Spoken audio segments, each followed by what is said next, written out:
இப்ப கலைஞர் வந்து இவ்வளவு பேசியிருக்காங்கல்ல, ஏதாவது ஒரு நடவடிக்கை எடுக்கணும் இல்ல.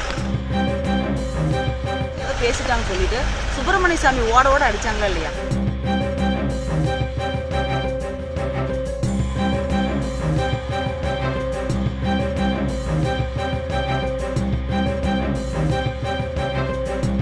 தமிழர் கட்சியினுடைய தலைமை ஒருங்கிணைப்பாளர் சீமான், செபஸ்டியன் சைமனுங்கிற சீமான் வந்து எங்கள் தலைவர் கலைஞரை வந்து ரொம்ப கேவலமாக பேசியிருக்காரு, பேசி பாட்டு பாடியிருக்காரு.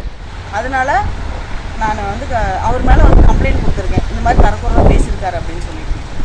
டாக்டர் கலைஞர் வந்து இந்த தமிழ் மக்களுக்கும் தமிழ்நாட்டுக்கும் தமிழுக்கும் அவர் ஆற்றிய தொண்டு இந்த இனிமேலும் வந்து ஒருத்தர் வந்து அந்த அளவுக்கு தொண்டு செஞ்சுருக்க போகிறதில்ல. அவ்வளோ பெரிய ஒரு மாபெரும் தலைவரை அவரை பேசுறது எங்களை மாதிரி சாதாரணமாக வந்து தொண்டர்களை வந்து புண்படுத்துது. அதனால தான் கம்ப்ளைண்ட் கொடுத்துருக்கோம். அவங்க நடவடிக்கை எடுக்கட்டுங்க. ஏன்னா எங்களுக்கு மனசு ரொம்ப நான் நைட்டெல்லாம் தூங்க முடியாது, டிஸ்டர்ப் ஆகுதுல்ல, அதனால நாங்கள் கம்ப்ளைண்ட் கொடுத்துருக்கோம்.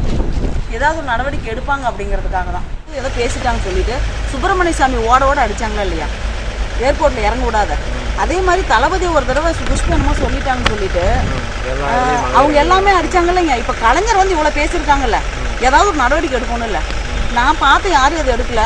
சரி, நம்மளால ஒரு பெட்டிஷன் கொடுப்போம்னு கொடுத்தேன், அவ்வளோதான். எனக்கு டிஸ்டர்ப் ஆகுது, அவரை பேசிட்டாங்களே, இப்படியெல்லாம் பேசுகிறாங்களே. ஒரு பேசுறதுக்கு ஒரு லாஜிக் இருக்குதுங்க. இறந்து போனவர் இவரோ ஒரு கேவலமாக பேசல எப்படிங்க கேட்டுட்டு இருக்கிறது? நாங்களாம் வந்து பெரியார், அண்ணா, கலைஞரை பார்த்து வந்தவங்க. அதனால வந்து எங்களுக்கு அவங்கள பேசினா கோவம் வரும். செய்திகளை உடனுக்குடன் தெரிந்து கொள்ள உடனே சப்ஸ்கிரைப் பண்ணுங்க.